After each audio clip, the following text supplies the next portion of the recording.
हरि ओम सच्चिदानंदरूपाय भक्तानुग्रहकारिणे माया निर्मित विश्वाय महेशाय नमो नमः। रोगाहरन्ति सततं प्रबला शरीरं कामादयोऽप्यनुदिनं प्रदहन्ति चित्तम्। मृत्युश्च नृत्यति सदा कलयन् दीनानि तस्मात् त्वमद्य शरणं मम दीनबन्धो। वैशाख मास महात्म्य को 7औं अध्यायमा नारदजीले बताउँदै जानुभयो। नारदले भन्नुहुन्छ, राजा तदद्भुतं दृष्ट्वा मैथिलो धर्मवित्तमः कृताञ्जलिः सुखासीनं विस्मितो वाक्यमब्रवीत्। नारदजीले बताउनु भयो, धर्म जान्नेहरूमा श्रेष्ठ मिथिलाका राजाले यस्तो अद्भुत घटना देखेर आश्चर्यचकित भएर सुखपूर्वक बसेका ब्राह्मणलाई हात जोडेर सोधे। मिथिलाका राजाले भन्दछन्, मैले यो आश्चर्य र साधुहरूको चरित्र देखेँ। जुन धर्मले इक्ष्वाकु कुलको राजा मुक्त भए त्यस धर्मलाई विस्तार पूर्वक सुन्ने मलाई बडो उत्कण्ठा भइरहेको छ। हे विद्वान, श्रद्धायुक्त मलाई कृपा गरेर विस्तार पूर्वक यो कहानी बताइदिनु पर्यो। यस्ता प्रकारले राजाले विनयपूर्वक सोधिएका महात्मा श्रुतदेवले हुन्छ हुन्छ भनेर राजालाई सोही प्रकारको के गर्न थाल्नुभयो, कहानी बताउन थाल्नुभयो। त्यो प्रकारको महिमालाई व्यक्त गर्न लाग्नुभयो। श्रुतदेवले बताउन थाल्नुभयो, सम्यग्या वसिता बुद्धिस् तब राजर्षि सत्तमः वासुदेव प्रियान् धर्मान् श्रोतो यस्मान् मतिस्तव। श्रुतदेवले भन्नुभयो, हे राजर्षिहरूमा श्रेष्ठ, तिम्रो बुद्धि अत्यन्तै बेस छ, अत्यन्तै सुन्दर छ। किनकि तिम्रो बुद्धि वासुदेव भगवानका प्रिय कथाहरू सुन्नको निम्ति लालायित भइरहेको छ अथवा कथाहरू सुन्न चाहन्छ। अनेक जन्मको आर्जित पुण्य नभइकन कुनै पनि प्राणीको बुद्धि वासुदेवको कथा वार्तामा लाग्दैन। त्यसैले धेरै जन्मको पुण्यको उदय भइसकेपछि मात्रै भगवानका लीलाहरू, भगवानका चरित्रहरू सुन्ने इच्छा जाग्दछ। बहुजन्मार्जितं पुण्यम बिना कस्यापि देहिनः। त्यसैले अनेक जन्मको पुण्यको उदय नभएसम्म अथवा धेरै जन्मको पुण्यको उदय नभएसम्म कुनै पनि प्राणीको बुद्धि वासुदेवको कथामा वार्तामा लाग्दैन। जुन कारणले राजाधिराज तिमीलाई यो यस्तो प्रकारको बुद्धि भयो, त्यसै कारणले म तिमीलाई साधुहरूमा उत्तम प्रकारको शुद्ध भगवत भक्त भनेर ठान्दछु। यसै कारणले हे सौम्य, तिमीलाई म कल्याणकारी भागवत धर्महरू सुनाउँछु। जुन धर्महरूलाई जानेर प्राणीहरू जन्म र संसारका बन्धनहरूबाट मुक्त हुन्छन्। यान ज्ञात्वा मुच्यते जन्तुर जन्म संसार बन्धना। त्यसैले भगवानका लीलाहरूलाई जानेर के हुन्छ, जुन धर्मलाई जान्नाले प्राणीहरू जन्म र संसारका बन्धनहरूबाट छुट्दछन्। यथा शौचं यथा स्नानं यथा सन्ध्यां च तर्पणम् अग्निहोत्रं यथा श्राद्धं तथा वैशाख सत्क्रिया। जस्ता प्रकारले पवित्रता, स्नान, सन्ध्या, तर्पण, अग्निहोत्र र श्राद्ध अनिवार्य छन्, त्यस्तै प्रकारले वैशाख महिनाका उत्तम क्रियाहरू हुन्।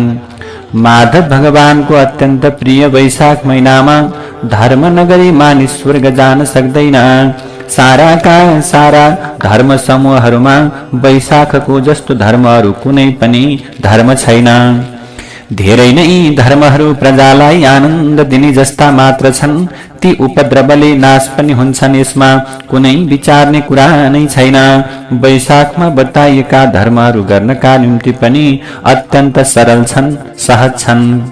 जस्तै जलका दानले पौशाला बनाउनाले, बाटामा छायाको प्रबन्ध गर्नाले, जुत्ता खराउ जस्तै छाता पंखाको दान गर्ने, तिल सहितको महदान गर्ने, थकाइ मेट्ने गरी गोरसको दान गर्ने, कुवा पोखरी आदि बनाउने, बटोहीहरूका लागि बाटाघाटामा ओत आश्रय बनाउनु, नरिवल उखु कपुर तथा कस्तुरीको दान गर्नु, चन्दन लगाउनु, हे राजन पलङ अथवा खाटको दान गर्नु, राम्रो बेस आँप ताजा प्रकारको दही मोही दान गर्नु, सुगन्धराज फूल दान गर्नु, साँझपख शरबत पिलाउनु, पूर्णिमाका दिनमा अनेक तरहका अन्न र दही र अन्न दान गर्ने, वैशाख महिनाभरि मसलाहरूले सुगन्धित पान दान गर्नु, चैते औँसीका दिनमा करिरको दान गर्नु, महिनाभरि सूर्य उदाउनु भन्दा पहिल्यै प्रातः कालमा स्नान गर्नु, मधुसूदन भगवानको पूजा र कथाको श्रवण गर्नु, वैशाख महिनाभरि व्रतीहरूले तेल नघस्नु, पातमा भोजन गर्नु, बेला बेलामा थाकेर असिन पसिन भएकाहरूलाई पंखाले हम्किनु, बास्ना आउने नरम नरम फूलहरूले भगवान हरिको पूजा गर्नु, दिनहुँ फल दही अन्नको नैवेद्य चढाउनु, धूप दीप गर्नु, गाईहरूलाई गोग्रास दिनु, गाईहरूलाई सेवा गर्नु, ब्राह्मणहरूको सेवा गर्नु, गुड र अदुवा दान दिनु, अमलाको दान गर्ने, बटोहीहरूको सेवा गर्ने, चामल र सागको दान गर्नु, यिनै धर्महरू माधव भगवानको प्रिय वैशाख महिनामा गर्नका निम्ति अत्यन्त उत्तम छन्। त्यसैले यते धर्मा प्रसताहि वैशाखे माधव प्रिय। त्यसैले यो वैशाख महिना जो भगवान माधवको प्रिय छ, यसमा माथि बताइएका कर्महरू गर्नु पर्दछ। त्यस्तै नै भगवान विष्णुलाई फूल चढाउनु, वैशाख महिनामा पलाउने फुल्ने पालुवा र फूलहरूले भगवान हरिको पूजा गर्नु, दही अन्नको नैवेद्य चढाउनु, यी काम समस्त पाप समूहहरूलाई नाश गर्ने कारण हुन्। यदि ब्राह्मणहरूले कहे अनुसार कुनै व्यक्ति मन्दिरमा अथवा घरमा फूलहरूले भगवान माधवको पूजा गर्दैनन् भने उनीहरूलाई सुखको प्राप्ति हुँदैन। वैशाख महिनामा धर्मका सेतु भगवान विष्णुको विष्णुले के गर्नुहुन्छ, परीक्षाका लागि रमाका साथमा मुनिहरू र देवताका साथमा घरमा आएको बेला जो मूर्खहरू फूलले पूजा गर्दैनन् त्यो मूर्ख रौरव नरकमा जान्छ, फेरि उसको जन्म आगामी जन्म पनि सफल हुँदैन। त्यसैले यस महिनामा भोकले छटपटाएका प्राणीहरूको प्राण रक्षाका लागि सधैँ जल र अन्न भने अवश्य पनि दान गर्नु पर्दछ। देयम अस्मिन् क्षुधार्तानां प्राणिनां प्राणहेतु च। त्यसैले यस्तो प्रकारको दान गर्नु पर्दछ। अब प्रभु अन्नदान गर्ने, जलदान गर्ने प्रकारको कर्म अवश्य पनि गर्नु पर्दछ। यस्तो यो पवित्र वैशाख महिनामा जलदान नगर्नाले पछि व्यक्ति पशु भएर अथवा किरा भएर जन्मिनु पर्दछ। अन्नदान नगर्नाले निश्चय नै पिशाचत्वलाई ग्रहण गर्नु पर्दछ। हे राजन, अन्नदान नगरेको बारेमा स्वयं अनुभव गरेको अद्भुत यो कथा म तिमीलाई सुनाउँछु, ध्यानपूर्वक तिमीले श्रवण गर। रेवा नाम गरेको नदीको तीरमा मेरा बाबु पिशाच भएर रहेका थिए। उनी त्यस बेला आफ्नो शरीर आफै खान्थे। भोक प्यासले नातागत हुँदा अत्यन्त नातागत भएर कमजोर भएर शरीर अत्यन्त गलित भएका थिए। छाया नभएको सिमलका रुखको फेदमा खान नपाएर उनी बेहोस भइरहेका थिए। उनका कर्मले भोक प्यास लाग्दा अत्यन्त के भएको थियो, ज्यादा भोक प्यास बढेको थियो। उनको घाँटीको नली पनि छिन्ला जस्तो थियो। उनको किलकिले मासु र अन्न अड्केको थियो, जसले सासै निस्कन्छ कि जस्तो पीडा उनलाई भइरहेको थियो। हे राजन, नदी तथा बापीमा रहेको पनि बगिवा हल्लिरहेको जललाई पक्कै पनि काकाकुल विष हो भनी ठान्दथे। दैव संयोगले गंगा यात्राका निमित्त हिँडेको म पनि बाटामा त्यस रेवा नदीको तीरमा टुप्लुक्क पुगे। सिमलको रुखको फेदमा आफ्नै शरीरलाई लुछेर खाइरहेका, आफ्ना कर्महरूले भोक प्यासले पीडित भएर पिरिरहेका, नाना प्रकारले चिच्चाइरहेका उनलाई मैले देखेँ। क्रूर कर्म गर्नेवाला त्यो मलाई मार्न दौड्यो, तर मेरो तेजले थिचिएर भाग्यो। दयाले खिन्न चित्त भएको मैले मधुर बाणद्वारा उसलाई न डराऊ भने। हे बाबु तिमी को हौ? यस्तो हुनाको कारण चाँडै नै भन। यस भयंकर दुःखबाट म तिमीलाई छुटाउँछु, खेद नगर भनेर मैले उसलाई के गरेँ? सान्त्वना दिएँ। यसरी सोधिएको उनले मलाई छोरो हो भन्ने नजानेर मसित भन्न थाले। उहिले आनर्त देशमा भूबराख्य नाउँ भएको गाउँमा मैत्र भन्ने नामले संस्कृति गोत्रमा म जन्मेको थिएँ। विद्यामा तपमा श्रद्धा राख्दथे। मैले सबै प्रकारका विद्याहरू पढेँ र पढाएँ पनि। मैले साराका सारा तीर्थहरू पनि स्नान गरेँ, सारा तीर्थहरूमा नुहाएँ पनि। तर हे बाबु वैशाख नामको महिनामा लोभले गर्दा अथवा भनौँ लोभको वशमा परेर मैले भिक्षा माग्न आएका व्यक्तिहरूलाई अन्नदान गरिन। अहिले म सोच्दैछु यसै कारणले मैले पिशाच योनिमा यसरी जीवन बिताइरहनु परिरहेको छ।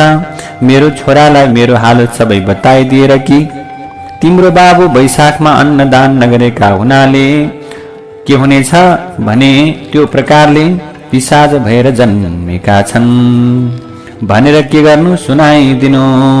श्रुतदेव नाम गरेको मेरो छोरो छ, अर्को कुनै पनि कारण छैन। मैले साँचो साँचो भनिरहेको छु। यस बेला मेरो घरमा अत्यन्त प्रसिद्ध श्रुतदेव नाम गरेको छोरो छ। मेरो छोरालाई मेरो हालत सबै बताइदिए कि तिम्रो बाबु वैशाखमा अन्नदान नगरेका हुनाले पिशाच भएका छन्। र प्रभु यो पनि सुनाइदिए, तिम्रा पिता नर्मदाको तीरमा देखिएका थिए। उनी स्वर्ग नगएर उहाँ रुखको फेदमा बडो दुखी भएर आफ्नै शरीर लुछेर खाइरहेका छन्। त्यसै कारण बाबुको मुक्तिका लागि वैशाख नामको महिनामा बिहानै नुहाएर भगवान विष्णुको पूजा गरेर तिलले मलाई तर्पण गरेर श्रेष्ठ प्रकारका ब्राह्मणहरूलाई अन्नदान दिएर अथवा दुखी गरिबहरूलाई भोजन गराएर मलाई यो पिशाच योनिबाट मुक्त गराइदिनु पर्यो भनेर मेरा छोरालाई भनिदिनु पर्यो। जसले मैले विष्णुको परमपदलाई प्राप्त गर्न सक्दछु। तिम्रो सामुन्नेमा मैले यसरी भनेको छु। उसलाई मैले भनेको कुरा समस्त नछुटाइकन सबैतिरबाट कल्याणको प्राप्तिका लागि यो प्रकारको कुरा भन्दैनौ। तिम्रो पनि कल्याण हुनेछ, मंगल हुनेछ, यसमा कुनै पनि प्रकारको शंका छैन। यस्तो प्रकारले मेरा पिताजीको वचनलाई सुनेर म दुःखले आफ्नो शरीरलाई धेरै बेरसम्म उनका पाउमा दण्डवत गरी पसारिएर अत्यन्त दुखी भएको मैले आफूलाई धेरै धेरै निन्दा गर्दै आँखाभरि आँसु डबडबाइरहेको यस्तो प्रकारको अवस्थामा अश्रुका धाराहरू बगाउँदै अत्यन्त विलाप गर्दै भन्न लागे, हे मेरो पिताजी, दैव संयोगले आइपुगेको म हजुरकै छोरा हुँ। ब्राह्मणहरूलाई कर्मले भ्रष्ट भएर निन्दनीय भएको मैले यस महिनामा गर्नुपर्ने सारा धर्मलाई जानेर पनि हजुरको उद्देश्य गरेर उपयुक्त प्रकारका व्यक्तिहरूलाई मैले वैशाख महिनामा अन्नदान गरिन। जुन कारणले गर्दा पितृहरूको दुःखनाश भएन, यसै कारण त्यस्तो अदाता यस्तो प्रकारको म अत्यन्त पापी छु। कर्मले भ्रष्ट भएको मनुष्य सज्जनहरूको सभामा सबैले निन्दनीय हुन्छ। उही पुत्र पुत्रतामा प्राप्त हुन्छ। जो उदार पुत्रले पितृको कल्याणको लागि सबै प्रकारका धर्महरू गरोस्। पिपले रगतले भरिएको पुम नाम गरिएको त्यस नरकबाट उद्धार गर्नाले नै छोराको नाम पुत्र भनिएको हो।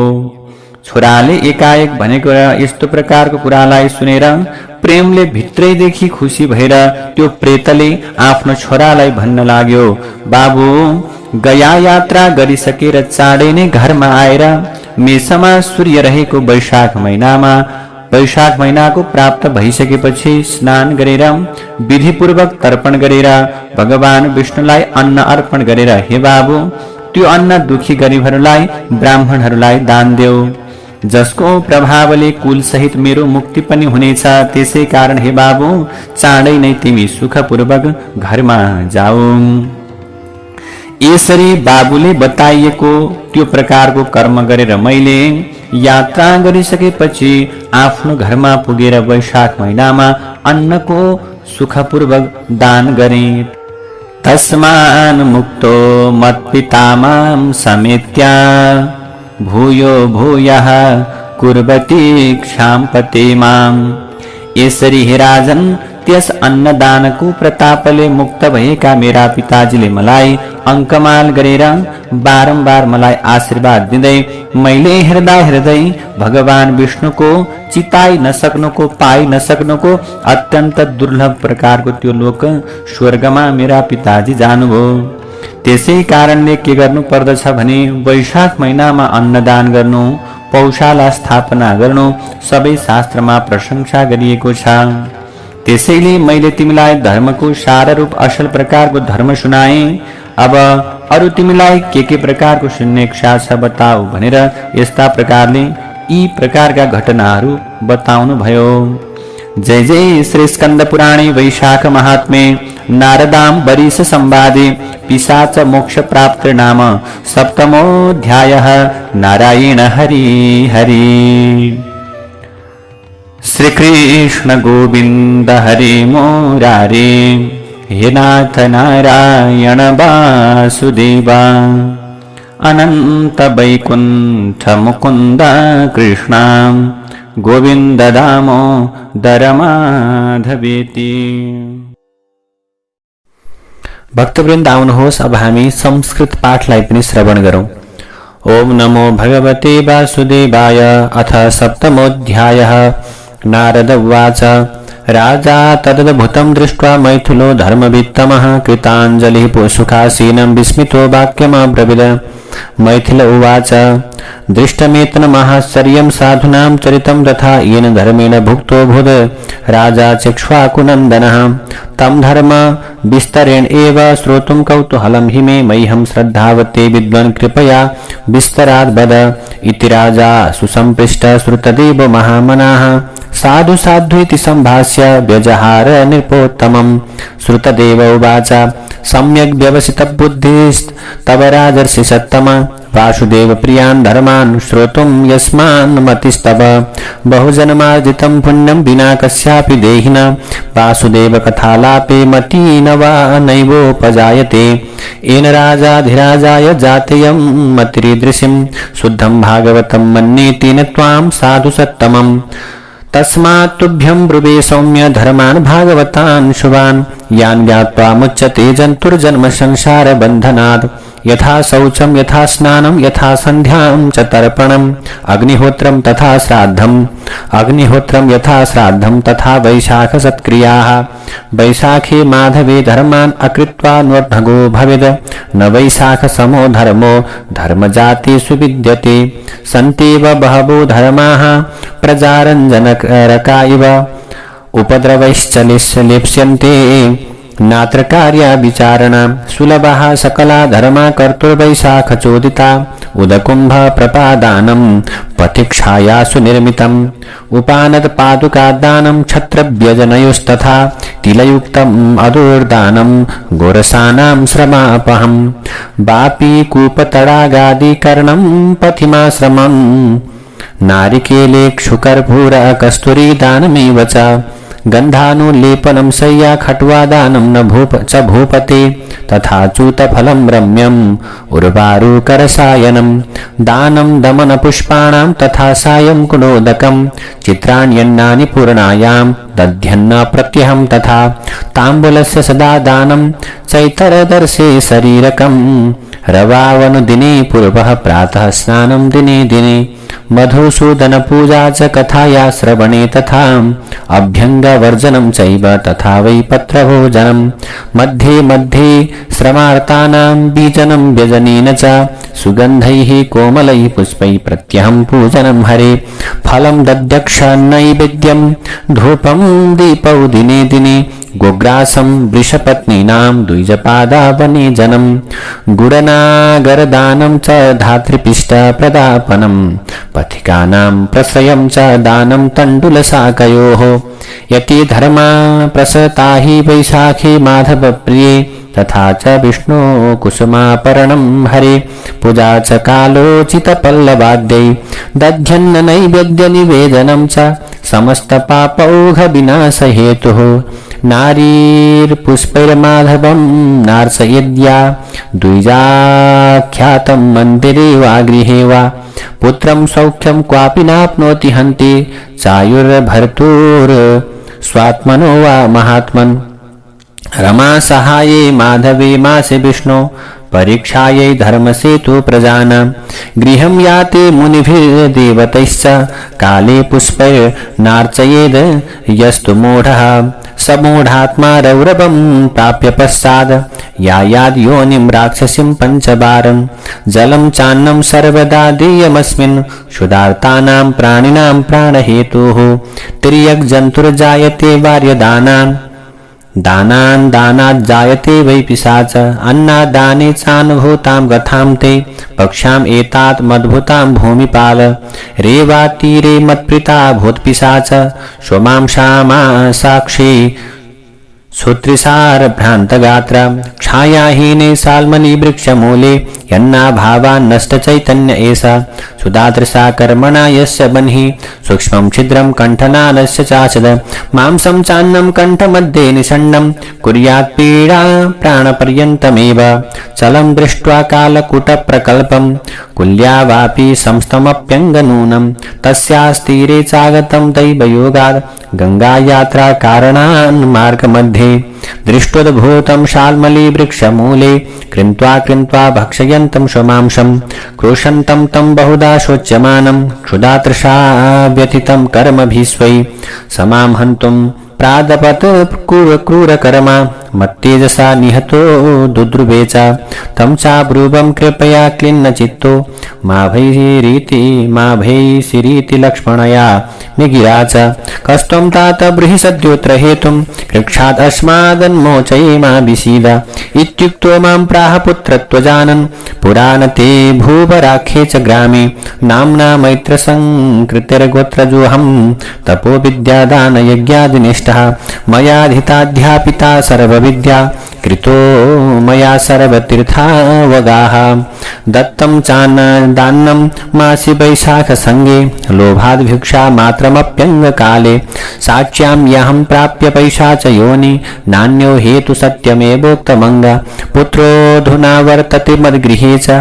भूरिख्याति श्रुतदेवेति संज्ञः वाच्या तस्मै मद्दशा चात्मजाय वैशाखान्नादानतो भूत्पिशाचः दृष्टस्तीरे ते पिता नर्मदाय नोर्ध्वं गत्वा वर्तते वृक्षमूले खादनमांसं शैव्यमेवानुखिद्यं पितुर्मुक्त्यै मासि वैशाखसङ्गे प्रातः स्नात्वा पूजयित्वा च विष्णुं निर्वाजान्मां तर्पयित्वा तिलैश्च देयं चान्नं द्विजवर्याय मह्यं मुक्तो योनिर्यामि विष्णोः पदं च इत्थं चोक्तं त्वत्पुरस्ताद्वदेति दया चैषा मत्कृते नात्र शङ्का क्षेमं भूयात् सर्वतो मङ्गलं ते श्रुत्वा चाहं भासितं मे पितुश्च दुःखात् कायं दण्डवत् पातयित्वा वृषार्तोऽहं पादयोर्भूरिकालन् निन्दन् भूरि मां बाष्पनेत्र पुत्रो हतेता तदैवागतोऽहं कर्मभ्रष्टो भूषुराणां विनिन्द्यो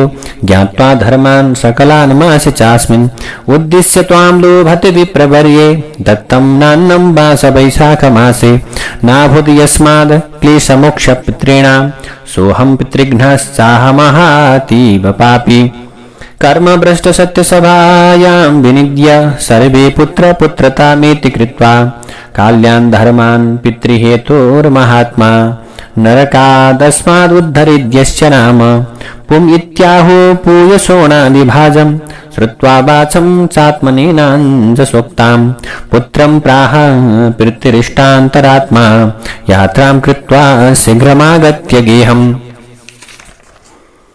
प्राप्ते मासे मेषसंस्थे च भानौ स्नानं कृत्वा विधिवत् तर्पयित्वा निवेदान्यं विष्णवे मह्यभङ्गं दानं देहि द्विजवर्ये महात्मन् तस्मान् मुक्तिर्भविता सान्वयस्य तस्मात् शीघ्रं गच्छ गेहं सुखेन पित्रादिष्टः कृतयात्र स्वगेहं प्राप्याकरे करवे माधवं चान्नदानं तस्मान् मुक्तो मत्पिता मां शमित्य भूयो भूयः कुर्वति क्षमापते मां गतो लोकं श्रीपते दुर्विभाव्यं समादिश्यद्यागामागाद् पश्यतो मे तस्मान् मासे माधवे चान्नदानं प्रपादानं सर्वशास्त्रेषु शस्तं तुभ्यं प्रोक्तं धर्मसारं सुधर्म्यं किमन्यते श्रोतुमिच्छा वदस्व। जय जय श्री स्कंदपुराणे वैशाख महात्म्ये नारदाम्बरीश संवादे पिशाच मोक्ष प्राप्ति नाम सप्तमोऽध्यायः। नारायण हरि हरि। श्री कृष्ण गोविंद हरे मुरारे हे नाथ नारायण वासुदेव अनंत वैकुंठ मुकुंद कृष्ण गोविंद दामोदर माधवेति।